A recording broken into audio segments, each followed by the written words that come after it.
একদিন এক নাস্তিক ব্যক্তি শহরে এসে ঘোষণা দিল, যদি এই মুসলমানরা আমাকে প্রমাণ করে দেখাতে পারে যে আল্লাহ আছেন, আমি তার ধর্ম মেনে নিব। লোকজন বিভ্রান্ত হয়ে গেল।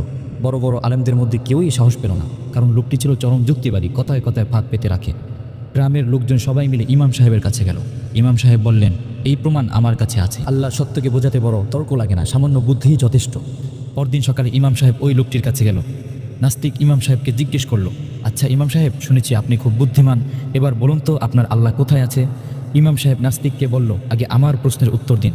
আপনি কি কখনো নৌকায় চড়েছেন? নাস্তিক বলল, হ্যাঁ অবশ্যই। ইমাম সাহেব জিজ্ঞেস করলেন, ধরা যাক বিশাল নদীর মাঝখানে আপনি আছেন, নৌকার মাঝি নেই, নৌকাটি নিজে নিজে তীরে এসে ভিড়ল, আপনি কি বিশ্বাস করবেন? নাস্তিক হেসে বলল, না, এটা তো অসম্ভব। তখন ইমাম সাহেব বললেন, তাহলে ভাবুন, এই বিশাল আকাশ, সূর্য, চাঁদ, গাছপালা, মানুষ সব কিছু কেমন করে নিজে নিজে সৃষ্টি হতে পারে? যেমন নৌকার মাঝি ছাড়া নৌকা তীরে আসে না, তেমনি এই মহাবিশ্ব এক মহান সৃষ্টিকর্তা ছাড়া সৃষ্টি হতে পারে না।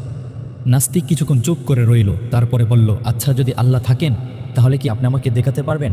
ইমাম সাহেব বললেন, আপনি কি আপনার বুদ্ধিকে দেখতে পান? লোকটি বলল, না, কিন্তু অনুভব করি যে আমার বুদ্ধি আছে। ইমাম সাহেব বললেন, আপনি বুদ্ধিকে না দেখেও বিশ্বাস করেন, কারণ তার প্রভাব অনুভব করেন। তেমনি আমরা আল্লাহকে চোখে দেখি না, কিন্তু তার প্রভাব জীবন, সৃষ্টি, নিয়ম সব জায়গায় দেখি। নাস্তিক থেমে গেল, তার মুখে কোনো কথাই নেই। সে ধীরে ধীরে মাথা নিচু করে লোকদের সামনে বলল, আপনাদের ইমাম সত্যি আল্লাহর একজন জ্ঞানী বান্দা। আজ থেকে আমি বুঝলাম, যা দেখা যায় না তা অস্বীকারও করা যায় না।